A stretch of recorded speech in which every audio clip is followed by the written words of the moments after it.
teenage Chris was angry, man. He was an angry dude. He was isolated geographically, isolated with no brothers and sisters, isolated financially, because he was like, from you know, like my mum never had like money, but like we weren't like breadline. But you go to that school, suddenly like you're one of the poor kids. So that was kind of like difficult. And you know, when you're 11 or 12, like kids are just all about what they have. I've got this, I've got that, I've got the newest this, I've got the newest that. And like, I couldn't believe it. Like winter season, everyone had like £150 hockey sticks, hockey kit, hockey boots, hockey shoes, the bag that's made for the hockey stuff. And then the next turn rolls around and like, boom, now it's like we've all got cricket whites and like we've got the boots and the pads and the bat. And I'm like, it's like £1,000 worth of kit for you to, for your kid to have their own cricket stuff or whatever. So I was just a bit like, I was just blown away by it all. I remember... How did you feel seeing it? I was a bit astonished initially. What really blew my mind was, do you remember when the iPod Nano came out? The first one. I still got one. Mind blowing, right? Because obviously the iPod was a pretty amazing thing, but then when the Nano came out, and I remember I saw an advert for it, and then the next day I came to school, kid had it around his neck, and I was like, how? It's just come out. Like, we can never afford things when they just come out. Like, that's when people get mugged off because they pay. You felt astonished. I couldn't believe it. I was like, who are these kids? And then you feel kind of, you feel isolated, or you feel kind of separate from that.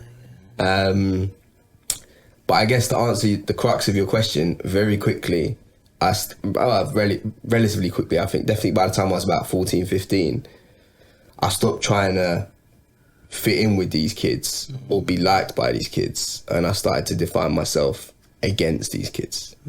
So I was like, I took back control. I was like, okay, you don't respect me or like me because I'm not like you in these ways. Cool, I'm gonna like celebrate not being like you in these ways. How did that celebration manifest? How would you celebrate? Well, one thing that kind of became quite pivotal and obviously influenced a lot of things following that is I did martial arts when I was younger, but then I stopped when I was 11.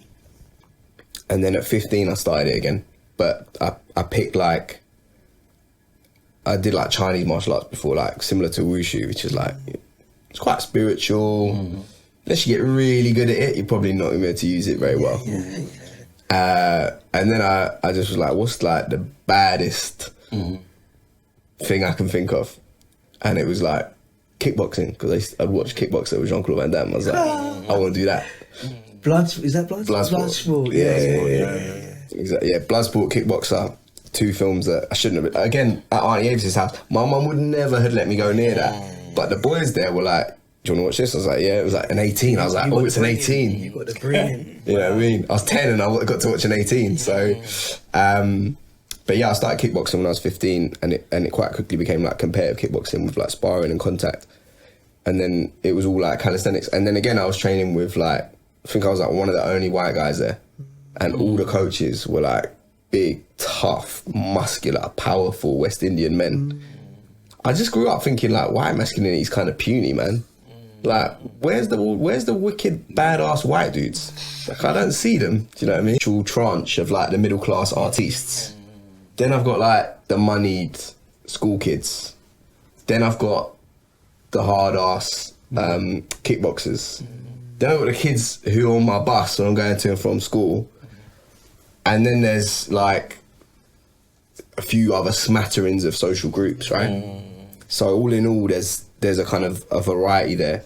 But one thing that I do remember quite distinctly as being a bit slightly seminal was our kids used to get robbed. So when I was 11 years old, mobile phones hit. Suddenly everyone had a mobile phone. And I didn't have one straight away, but I got one for Christmas one year. I got like a little Motorola flip phone. But this is like Nokia 3210, Snake, Nokia 3310.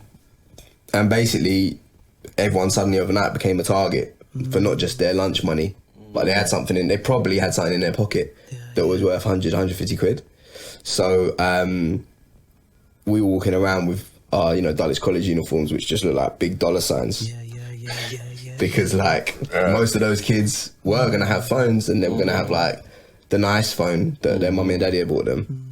So that meant, a lot of unwanted attention on that 201 bus or on that P13 bus that I was taking. Wow, P13. Okay. So you're travelling through the trenches.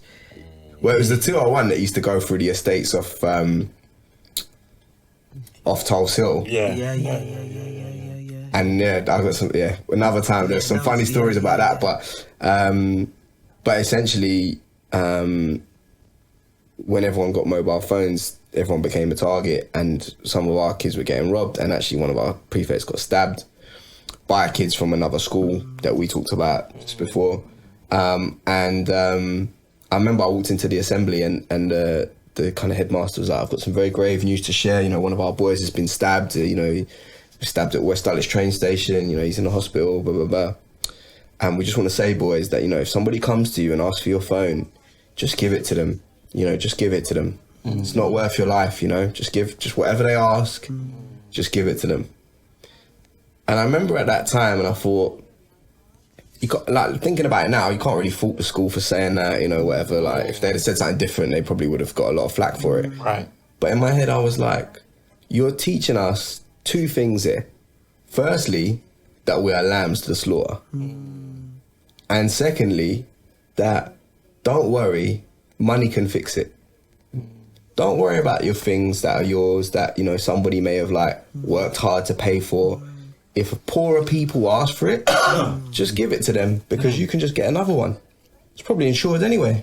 Or daddy probably gets it through his company. And I remember thinking that, and I thought, nah, I'm not growing up like that. I'm not having that. If people, my stuff is my stuff. Yeah. Because my mum worked hard for that. I'm not just getting a new one if someone takes it.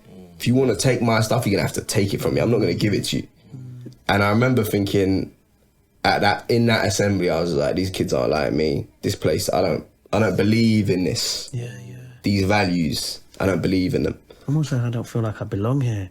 Yeah, I didn't belong there. Yeah. I didn't belong there. I didn't have a lot of friends at school. I had a handful that I'm still friends with now. Needless to say, none of them were white.